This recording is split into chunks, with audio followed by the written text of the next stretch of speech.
Hey there, welcome to LSAT Demon Daily. I'm Ben Olson, that's Nathan Fox. Together we're the founders of LSATdemon.com and our weekly podcast, Thinking LSAT. This email is from Gregory. Hello. First, I wanted to express my sincere gratitude for your show.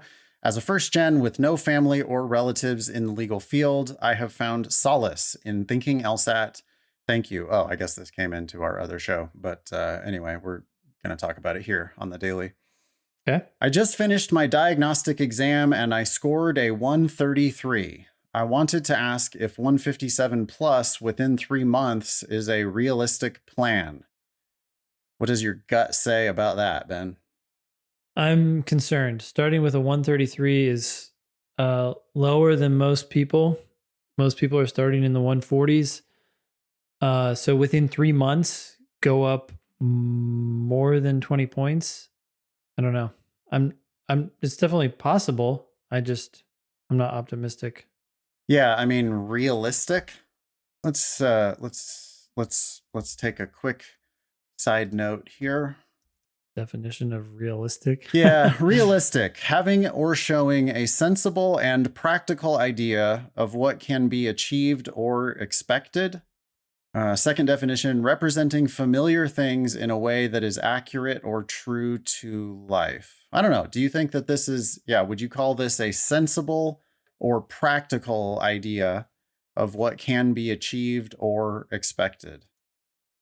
Just means it's possible.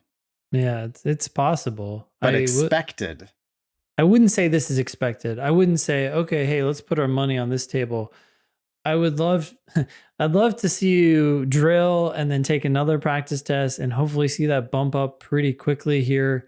That would give me more confidence. But until we see that, I think you're going to have a longer road ahead just based on the information we have right now. Also, I don't know how significant this is, but your email, you lowercase I, which is just a stylistic choice, but it seems, I don't know. I'm concerned that you need a little more attention to detail to really kind of bump up this test. Yeah, people toss these emails off on their phone or whatever, and they don't bother anymore with punctuation and things like that. Mm-hmm. But you are, Gregory, getting yourself into a lawyerish type of a field. You're talking to two people who did go to law school. And if you're talking to us about law school admissions, you might want to get in the habit of just being a little bit more professional with your communications. We appreciate you writing in. Thank you for asking us for help. That's a bit of unsolicited advice, I guess. I want to make it clear that if you're scoring 133, you are understanding almost nothing about the test. You think you're understanding some things, like the ones that you got right. You think you understood them, and maybe you understood one or two, but you're adding very little value over what you would expect from random guessing.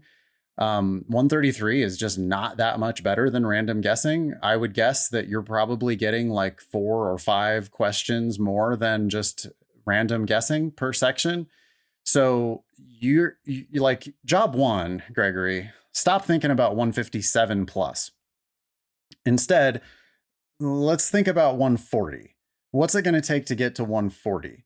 To get to 140, Gregory, you need to start getting the first 5 right in every section, like no mistakes in the first 5. And if you can do that, then maybe you can get the first 6 or 7 or, eventually 10 right. But if you could just get the first 10 in each section, you'd already be like knocking on the door of 150. So think about, I'm not like trying to beat you up, Gregory. I just want to be realistic about this, that because you literally asked me to be realistic. To be realistic, you have to start understanding what you're doing. And at 133, you're not. You would be scoring 150 if you were understanding the first 10 in each section. So you got to slow way down. You got to focus only on accuracy, not speed at all. And you've got to start getting them right instead of getting them wrong, which means you've got to be more careful. You've got to read it really carefully. You have to understand what they're asking you. You have to feel good about the right answers. You have to see why the wrong answers are wrong. And if you could just do that, again, I'm not bullshitting, Gregory. The first 10 questions in each section, if you were able to answer the first 10 correctly, you'd already be 15 points higher than where you're at right now. So that's what we have to be thinking about, is just slow, calm, careful, accurate, solve the questions, actually understand what they're asking you. Right now, you're skimming the surface and you're understanding almost nothing. Anything you want to add to any of that? Nope, I agree. Second, I transferred to my current institution where I'll receive my diploma with a very low GPA. My freshman year was great. I had an overall 3.3 GPA. Okay, that's not great for people who are going to law school. In fact, most of our students would say that sucks. like most people who are going to law school are like, yeah, I had that one real bad semester when I got a 3.3. Since transferring, I've done my best to raise my GPA and average at least a 3.1 within the last 3.5 years. I know I can graduate with at least a 2.9.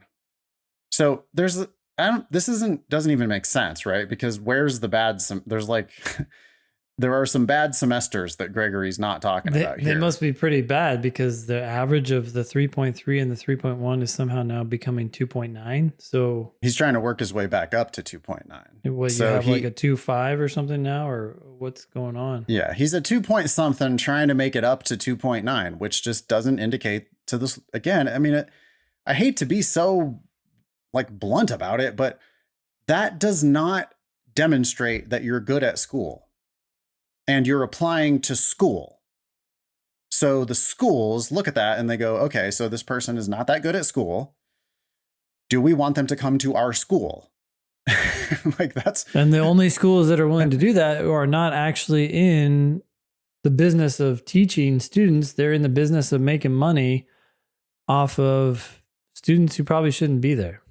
Yeah. Gregory continues, I'm aiming for some schools that I have found will most likely accept me with these credentials, which just sounds like bottom feeding types of schools that are willing to soak you, Gregory, for $40,000, $50,000 a year. And they don't really care that much about your potential for success. With this understanding of my academic background, could you tell me, based on your experiences, if 157 is achievable within the next 3 months? I want to be applying for school in fall of 2023. I want to be as realistic as possible so I do not incur too much debt. Thank you, Gregory. Gregory, do not pay for law school. Do not pay 1 penny of tuition. Don't do it. Don't pay for law school. If you can't get a scholarship, don't go at all. I mean, Gregory, the numbers you're giving us are 133 on your LSAT and somewhere below a 2.9 on your GPA. You have to increase your LSAT score dramatically to prove to yourself that this is a path you want to follow. If you can't do this, let the LSAT tell you that you need to stay away and find something else. Yeah, this is the exact tragedy. You know, it's like the looming car accident. Yeah. And it's just like, no, don't do it. You know, like, yeah, avoid, like, don't do this. Like, whatever, he says, I want to be as realistic as possible so I do not incur too much debt. Well, how about zero debt? Yeah, the number is 0, Gregory. If you spend a penny on law school, you're wasting your money. So get a scholarship or don't go at all. Go to lsatdemon.com/scholarships. Put in your realistic GPA. I mean, what is it actually? 2.8, 2.7? Put that in there and then put in various LSAT scores and see what you would need to get a scholarship, a full scholarship. I think that there are some real low ranked schools that would probably still give you a full ride if you make it to 160 or 165 or whatever it is. Is that realistic within 3 months? No. Is it is it possible? Yes. Is it expected? Absolutely not. No. I don't think that you should be, trying to apply this fall. I think that this is going to be, if it's going to ever work out for you, I think that this is going to be another year endeavor. You're still doing your undergrad classes. You need to be getting straight A's, not A minuses, straight A's. Because you have to demonstrate to the schools that you're good at school. Right now, you're demonstrating to the schools that you're bad at school.